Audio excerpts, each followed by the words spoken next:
It's time for more battery test results. A while back, y'all helped me get a super awesome battery test machine that lets me test the lipos that we use in our quadcopters more rigorously than I've ever done, and now I'm producing results for you guys. In my first round of testing, I tested the Tattoo R-Line and the Thunder Power Adrenaline, two of the highest end batteries on the market. Today, I'm showing you results from some budget batteries. The CNHL 1300 and 1500 milliamp hour 4-cell 100C. These batteries come in around 20 to 25 bucks. Let's see if they can perform as good as their much more expensive brethren. Stay tuned.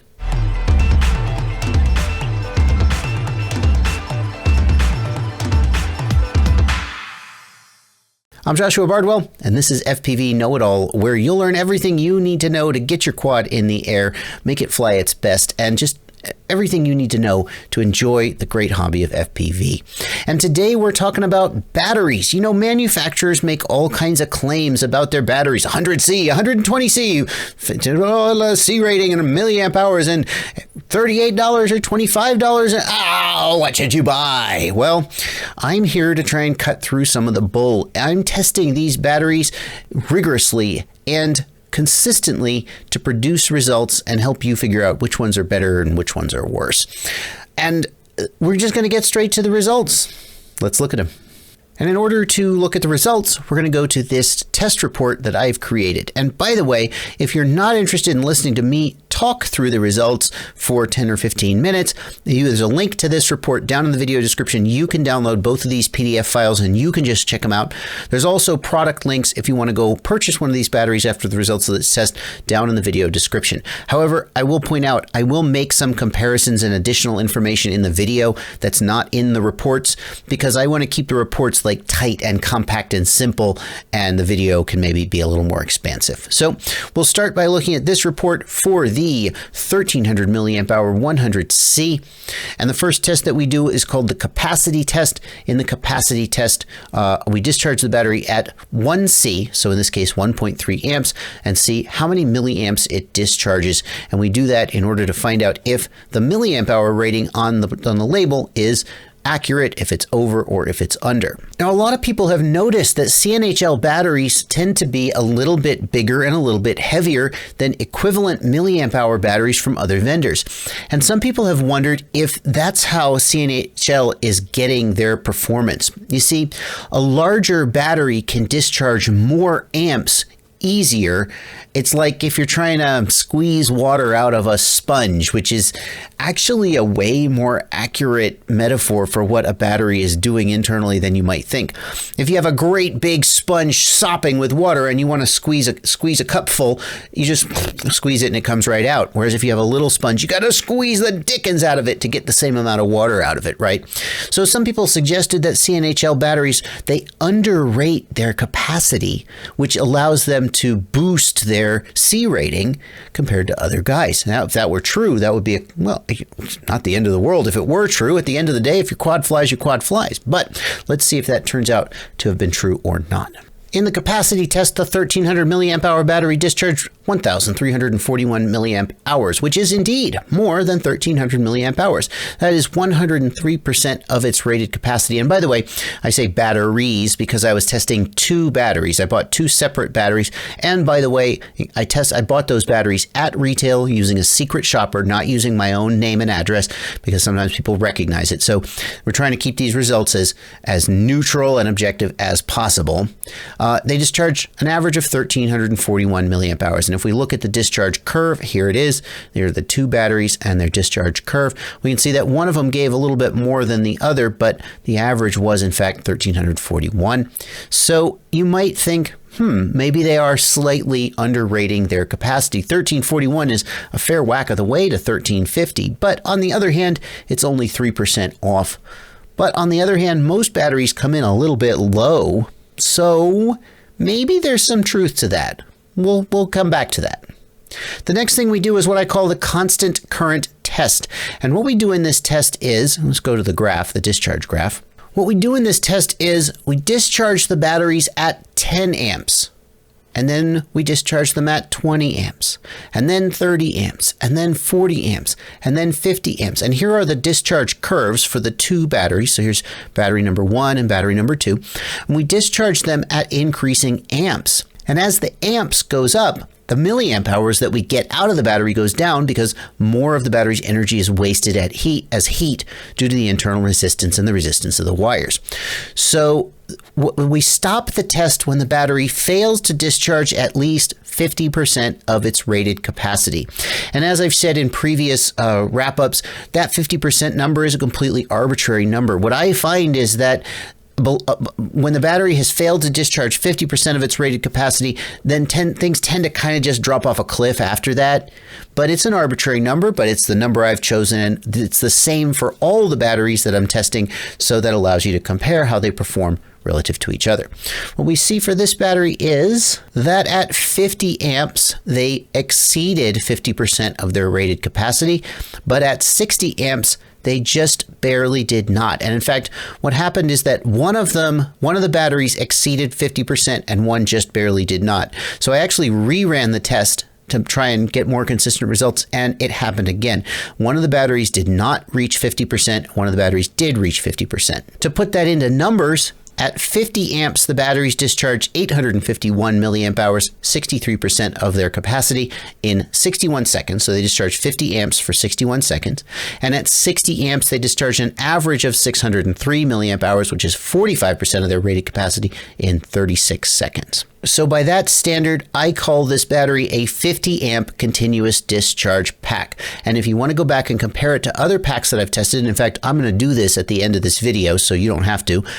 This battery comes in at 50 amps continuous discharge. It's worth mentioning that that is a whole lot lower than the C rating that's on the pack. And I want to reiterate that my test is a different test. The way C rating is often derived produces a much higher number, even when it's done rigorously.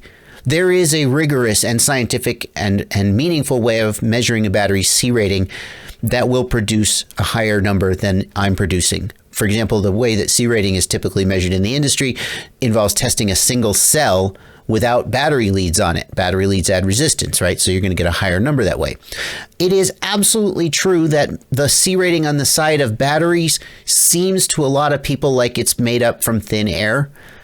And I want to say that's why I'm just doing my testing the way I'm doing it and not trying to emulate or compare myself in any way to what the manufacturers are putting on the side of their batteries. By my test results, this is a 50 amp battery, and you can compare it to other batteries that I've tested to see if it's better or worse than them. The final test that I did was a pulsed discharge test. And in the pulsed discharge test, we discharge the battery for 5 seconds and then let it rest for 5 seconds. And we can look at that here.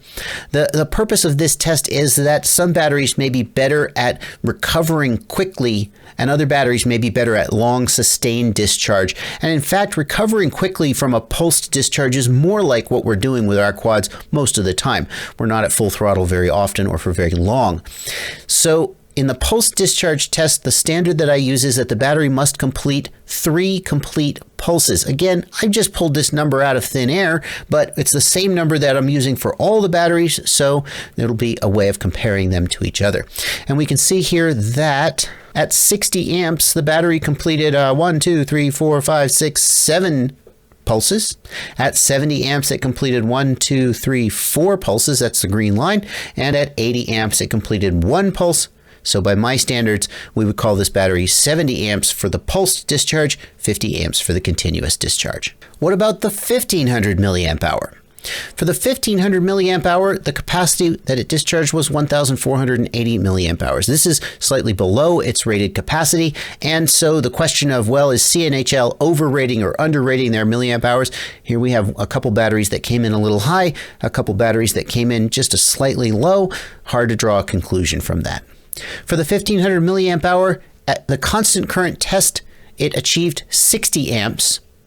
You can look at the specific numbers here, 60 amps. So it came in, oh, that is a typo right here. I got to fix that. It says continuous discharge 50 amps. No, that's 60. I got to fix that.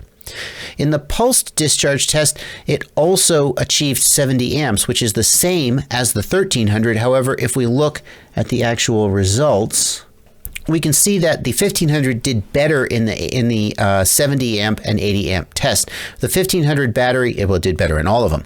The 1500 battery did 1, 2, 3, 4, 5 pulses in the 70 amp test, and it did 1, 2 pulses in the 80 amp test. So yeah, so it's better, even though they're nominally ranked in the same broad group. This one actually did higher within that group because it was able to complete more bursts. Now let's compare the CNHL batteries with the 2 other batteries I've tested so far, the Thunder Power Adrenaline and the Tattoo R-Line, because there's more to it than just the raw amp performance. There's size and weight and price. And price-wise, there's really no contest. The Tattoo comes in at $38. The Thunder Power comes in at $45, whereas the China Hobbies come in at $22 and $26. And in fact, you can usually find the China Hobbies cheaper than that. They're usually on sale, but in order to try and not misrepresent them too much, I took their sort of retail price, their official retail price, even though they're usually on sale for less than that. In terms of size, we see something really interesting, and that is that the 1550 R-Line at 195 grams comes in at almost exactly the same weight as the 1500 China Hobby. Very interesting. And that, again, is a little bit consistent with the idea that China Hobby might be doing something. They might be, well, this suggests that they're using larger cells, that the same weight of battery gives more milliamp hours. And in fact, you'll see that the Tattoo actually exceeded. It put 1,580 to almost 1,600 milliamp hours out of 195 grams, whereas the China Hobby only got 1,480. So almost 100 more milliamp hours in the China Hobby battery for the exact same weight. The Thunder Power, on the other hand, is very interesting in that it's nominally 1,600 milliamp hours, but it's only 179 grams. It's significantly lighter than the other two, the 1550 and the 1500 from Tattoo and CNHL. Now, if we do some math here, hold on. What we see is that the Adrenaline, 1,527 milliamp hours divided by 179 grams is 8.5 milliamp hours per gram. Because see, notice that the Adrenaline is nominally 1,600 milliamp hours, but it only put out 1,527 milliamp hours, 95% of its rated capacity in my test, whereas the R-Line actually exceeded its rated capacity. So the way to actually compare them, apples to apples, is to take their milliamp hours divided by their weight, 195 grams. So the Tattoo is actually more energy dense at 8.11 milliamp hours per gram than the Thunder Power. So the fact that the Thunder Power is lighter, don't let that fool you. It's actually less energy dense by a small margin. The China Hobby, on the other hand, let's get the China Hobby up here. The China Hobby 1500 comes in at 1480 out of 194, or 7.6 milliamp hours per gram. It is significantly less energy dense than either of these two batteries, even though the numbers on the label and the weight may come in the same. So very interesting. The Thunder Power seems to be coming in as a little overpriced in my testing. It's the most expensive one. And you might think, oh, the Thunder Power is 1,600 milliamp hours for only 179 grams. You're paying for that energy density or something. But it doesn't actually look like that's true. It just looks like the number on the label is bigger and the battery's smaller. It actually seems to be worse by objective measure. Now, the size of the battery definitely does come into play with these CNHLs. It's not all just numbers on a calculator. Here I have got an Armatan Chameleon, and you go, oh, well, that's not a problem. Look, see, that's great. But there's no GoPro on here. So if I take a GoPro, hang on. I'm going to go and get one of my Hero 5 sessions, pour one out for the Hero 5 session GoPro C. It's off their website. People are saying they've stopped making it. I bought one just as a, you know, I got to get mine. So now I have one spare and then they're gone. Please, GoPro, be releasing the Session 6. Please let that be why you took this off your website. We need the Session form factor. FPV pilots need it. Don't let the fact that we keep returning them to Best Buy fool you. We need them. Keep making it. Anyway, so then if we take the GoPro and stick it on there high, you start to see the problem. Now we take this is the 1500. If we take it and try and get it in there, we can see it's kind of, I get the power looking out of the way and put the battery stuffed up this way as far as it can get. And you can see, even in the best case, it's still kind of hanging off the end here. And that's not the end of the world, but it does matter a little bit. It does matter a little bit. I really had to work to get this up here. Now the battery lead is going to come over this way, and it's kind of a mess. And if for some reason you had to put your battery on like this, you can see now it's hanging off even further. So not the end of the world, but if you compare it to something like the Thunder Power easily fits on there.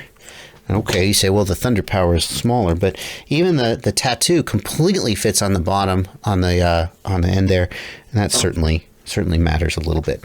If we compare this to, I had even more trouble with the Carrera because the Carrera Kia, which I've been flying, I actually had some video up on my channel now already, it has the antennas and the battery strap sticking out of the back, so you really have very little option to hang off the back here. And with this one, the China Hobby is a real problem. You can see that you really gotta, okay, see, even if I try and tuck it in the front and get it up under the GoPro, it still is squeezing these back antennas. It's really, whereas they don't have that problem with the R-Line and the Adrenaline.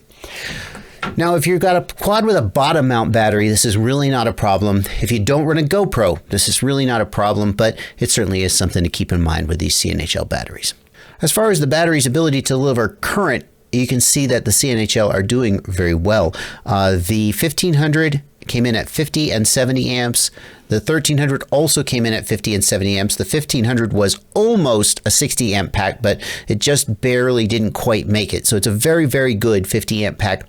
And that is the exact same rating as the Thunder Power Adrenaline, at a much, much higher, almost double the price, about double the price. Whereas the R-Line did slightly better, 60 amps and 80 amps, which is actually, that's actually much better considering how hard it had to work to get there. And $38 though, it's again almost double the price of these batteries. So in conclusion, the results of the CNHL testing support the popular opinion, which is that they are good packs for the money, but a little bit heavier, a little bit bigger than more expensive packs. You can see they perform pretty much on par with the Thunder Power Adrenaline in my testing. In fact, I think if we went back and look at the numbers, we'd see the 1500 CNHL actually did a little better. It almost was a 60 amp battery, just barely, and I'm just not willing to cut it any slack. The 1500 is actually a little better in my testing than the Thunder Power Adrenaline, except that it's bigger and heavier. So, but you pay almost twice as much, or twice as much, or more than twice as much, depending on if you get the CNHL on sale for the R-Line or the Adrenaline. And bear in mind, we haven't tested other things like longevity, like resistance to puffing. This is just current delivering. Those other tests may come in the future, but they take more time. And for now, this is what we've got. That's going to do it then for this round of testing. I want to tell you guys I have 2 more tests that are complete, and I just need to make the reports for them. I'm working on those right now, and I hope to get those out very soon after this one. One of them is the max amps battery. You guys were begging me to test the CNHL, so I prioritized that, but the max amps is my own personal little project. These max amps batteries cost like $70 or something for a 1300. They're really expensive, so I kind of wanted to test them from the perspective of there's no freaking way they could live up to their price. And, well, I'm not going to spoil the results, but I will say that you're going to want to watch it. So I'm going to go work on that right now. The testing's done. I just got to make the video and hopefully get that out very soon after this one. But for now, that's going to wrap it up. I've been Joshua Bardwell. Thank you guys so much for watching. Happy flying.